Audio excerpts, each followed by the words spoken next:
अस्सलामु अलैकुम वरहमतुल्लाहि वबरकातुहू।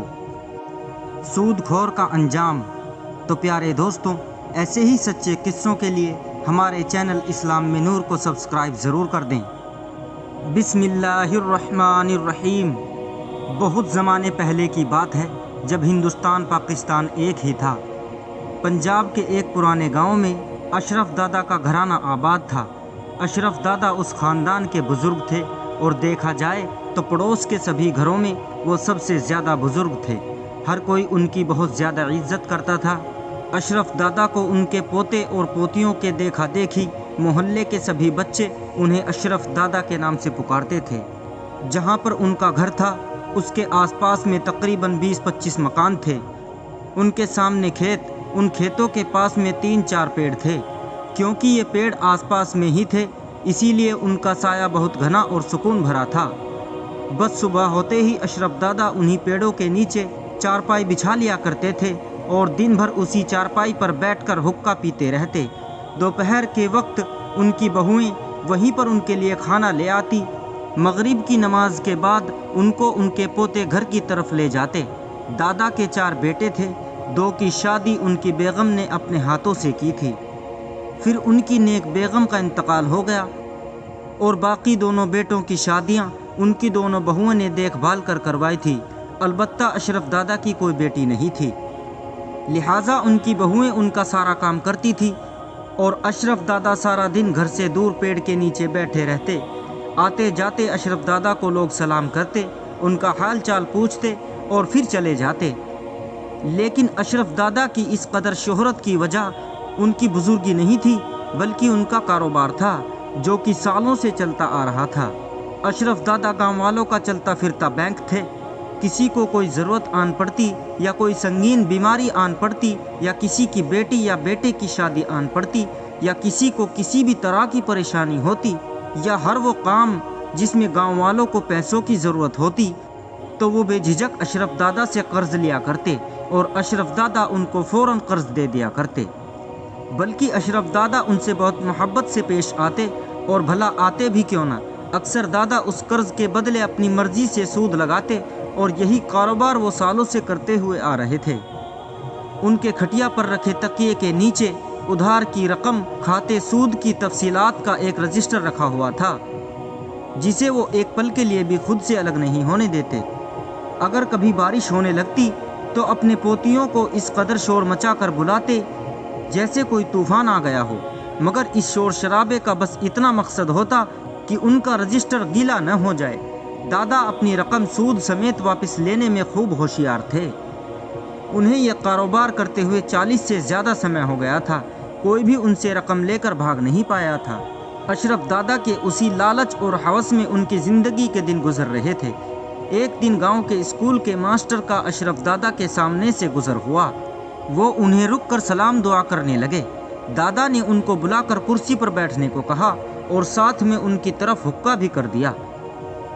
मास्टर साहब बोले, मैं जुम्मे की नमाज पढ़कर आ रहा था, सोचा कि आपसे भी मुलाकात कर लूं।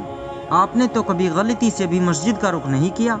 दादा साहब ये सुनकर बोले, मास्टर साहब, मुझे काम से फुर्सत नहीं मिलती। कभी किसी की रकम देनी होती है, कभी किसी से रकम लेनी होती है, कभी किसी का हिसाब लिखना पड़ता है। नमाज के लिए मेरे पास वक्त ही कहाँ। ये सुनकर तो जैसे मास्टर साहब को आग ही लग गई। कहने लगे, दादा, सूद खाना हराम है। अगर आप बिना सूद के लोगों की मदद करना चाहें, उधार ही सही और मुद्दत पर वापस लें, तो आपको सवाब भी मिलेगा और लोगों की मदद भी हो जाएगी। लेकिन दादा को कहाँ नेकी की बात सुननी थी।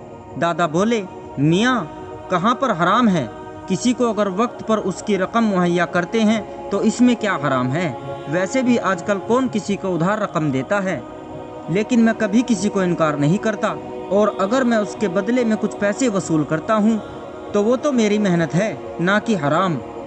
दादा को आज तक कभी कोई अल्लाह का खौफ याद नहीं दिला सका, तो भला मास्टर जी की कहाँ चलनी थी।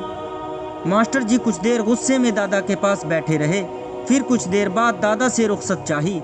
अगले रोज़ उनकी बड़ी बहू उनके लिए खाना लेकर आई तो कहने लगी कि अब्बा जी, आज गांव के मास्टर साहब की बीवी आई हुई थी, आपके लिए कुछ पैगाम देकर गई हैं। दादा ने झट से पूछा, क्या कहती है वो। تو بہو نے بتایا کہ وہ کہہ رہی تھی کہ سود لینا گناہ ہے، اگر دادا ہمیں بغیر سود کے کچھ رقم ادھار دے دیں، عید کے بعد میری 2 بیٹیوں کی شادی ہے، بقرہ عید کے بعد میں وہ رقم لوٹا دوں گی۔ دادا کو یہ سن کر بہت غصہ آیا اور وہ بڑبڑانے لگے، ہمارے پاس کوئی مفت کے پیسے نہیں جو جسے چاہے دے دیں، کل ماسٹر صاحب بھی آئے تھے میرے پاس، ان سے کہو کہ جو طریقہ ہے اسی طریقے سے میں ادھار کی رقم دوں گا۔ یہ شعبان کا آخری دن تھا اور پھر رمضان کا مہینہ شروع ہو گیا۔ اشرف دادا روزہ بھی نہیں رکھتے، البتہ افطار کرنے میں ان کا کوئی جواب نہ تھا، لیکن ابھی 15 روز ہی گزرے تھے کہ دادا کے گردوں میں تکلیف شروع ہو گئی، جس کی وجہ سے وہ کافی تکلیف میں چلے گئے۔ ان کی ساری رات تکلیف کے مارے گزر جاتی۔ چاروں بیٹے باپ کی بیماری سے بے حد پریشان تھے، آخر وہ گھر کے بڑے بزرگ تھے، ان کی ذرا سی بھی آواز پر گھر کے سارے لوگ قطار میں کھڑے ہو جاتے، لیکن دادا تو روز بروز کمزور ہوتے جا رہے تھے۔ کمر بالکل چارپائی سے لگ گئی، دادا کی چارپائی اب دن رات گھر میں لگنے لگا اور دادا بھی اسی چارپائی پر پڑے رہتے، اب تو ان میں بیٹھنے کی بھی طاقت نہیں رہی۔ ایک دن دادا صبح سے ہی کسی سنگین سوچ میں گم تھے۔ شام کو جب چاروں بیٹے گھر لوٹے تو انہیں اپنے پاس بلا لیا اور انہیں کچھ دیر سمجھاتے رہے، پھر ان کے بیٹوں نے ان کو چارپائی پر سے انہیں اٹھا کر بٹھا دیا اور جہاں چارپائی رکھی تھی ان کے چاروں پائے کے نیچے مٹی کھودنے لگے۔ کچا فرش تھا اس لیے وہ ہاتھوں سے مٹی کھود رہے تھے۔ کچھ دیر کے بعد کمرے میں 4 گڈھے کھود دیے اور چاروں پائے کے نیچے کم سے کم 3 فٹ گڈھا کر دیا، اس میں سے 4 پوٹلیاں نکلی۔ جب بیٹوں نے انہیں کھولا تو اس میں سے سونے اور چاندی کے بے شمار سکے نکلے۔ بیٹوں کی آنکھیں لالچ سے چمکنے لگی، وہ جلدی سے سارا مال کمرے میں حفاظت سے رکھائے۔ اب تو یہ روز کا معمول بن گیا، باپ روزانہ گھر کے کسی کونے کی نشاندہی کرتا اور بیٹے اس جگہ پر کھوج کے دبا ہوا خزانہ نکال لیتے۔ اسی طرح عید بھی آ گئی، وہ ان کی زندگی کی سب سے حسین عید تھی۔ چاروں بیٹوں کی تو زندگی چمک گئی، لیکن عید کے 2-4 دن کے بعد اچانک دادا کی طبیعت زیادہ خراب ہو گئی اور اب تو ان سے بولا بھی نہیں جا رہا تھا، ان کی جیسے آنکھوں میں ہی جان اٹک گئی۔ بیٹوں سے کچھ کہنا چاہتے تھے لیکن کچھ کہہ نہیں پا رہے تھے۔ بیٹے باپ کا اشارہ سمجھ رہے تھے، اسی لیے وہ باپ کو چارپائی سمیت اٹھا کر گھر میں گھما رہے تھے۔ باپ کب کسی کونے کا اشارہ کرے تو وہ اس جگہ کو کھود کر وہاں سے دبا ہوا خزانہ نکال سکیں۔ جیسے ہی وہ غسل خانے کی طرف سے گزرے، دادا کو تو جیسے موت کے فرشتے نظر آنے لگے، ان کی آنکھیں جیسے باہر کی طرف نکلنی شروع ہو گئی۔ اچانک یہ سب کچھ چھوٹے بیٹے نے دیکھ لیا تو پھر زور سے بولا کہ بابا کا اشارہ غسل خانے کی طرف ہے۔ سب نے چارپائی وہیں چھوڑ دی اور لگے غسل خانے کی توڑ پھوڑ کرنے، اور پیچھے کی دیوار کے نیچے اب تک کا سب سے بڑا خزانہ مل گیا۔ سارا کا سارا گھر خزانے کی تقسیم میں لگ گیا۔ ادھر اسی دوران دادا کی روح قبض ہو گئی۔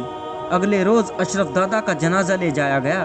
دفنانے کے 2 دن بعد کسی شخص نے آ کر بتایا کہ دادا کی قبر میں بڑا سا سوراخ ہو گیا ہے اور اس میں سے کالے رنگ کا بڑا سا سانپ منہ نکالے دیکھ رہا ہے۔ یہ خبر پورے گاؤں میں جنگل کی آگ کی طرح پھیل گئی۔ ان کے خاندان سے لے کر پورے گاؤں کے لوگوں نے اس واقعے کو اپنی آنکھوں سے دیکھا۔ واقعی وہاں پر ایک بہت بڑا سانپ موجود تھا جو کہ دادا کی قبر میں سے ایک سوراخ میں سے اپنا منہ نکالتا اور پھر اندر چلا جاتا۔ یہ سانپ اللہ کا عذاب تھا اشرف دادا کے لیے، جو کہ انہیں ساری زندگی سود خوری کی وجہ سے ملا تھا۔ وہ اپنی دولت قبر تک ساتھ نہ لے جا سکے اور ان کی دولت اسی دولت کی بٹوارے کی وجہ سے دادا کے آخری وقت میں ان کے ساتھ نہیں تھے۔ اشرف دادا کے عبرتناک انجام کی مولوی صاحب ہر جمعے کو لوگوں کو جمعے کے خطبے میں سناتے اور انہیں سود خوری جیسی لالچ سے دور رہنے کو کہتے۔ سبق: محترم عزیز دوستوں، سود حرام ہے اور اسلام میں بھی اس کی منائی ہے، اور سود کھانے والوں کا انجام بہت برا ہوتا ہے۔ اس لیے عزیز دوستوں، اپنے مال کو پاک رکھیے، سود سے بچیے اور اپنے خاندان کو بچائیے۔ تو پیارے دوستوں، واقعہ اگر اچھا لگا ہو تو کمنٹ باکس میں ضرور بتائیں اور ہمارے چینل اسلام میں نور کو سبسکرائب ضرور کر دیں۔ بہت بہت شکریہ۔ السلام علیکم ورحمۃ اللہ وبرکاتہ۔